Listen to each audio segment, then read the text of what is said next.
Hurricane Ian strengthened into an extremely dangerous Category 4 storm on Wednesday morning, drawing closer to landfall between Sarasota and Fort Myers, Florida, and it's showing signs of a life-threatening surge. The storm will likely make landfall near or south of the Tampa Bay area as residents on the coast are evacuating.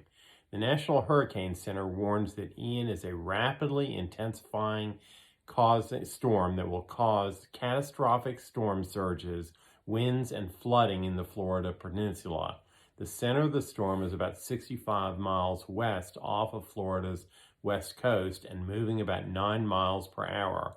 When it strikes the Florida coast, there will be maximum sustained winds of 155 miles per hour.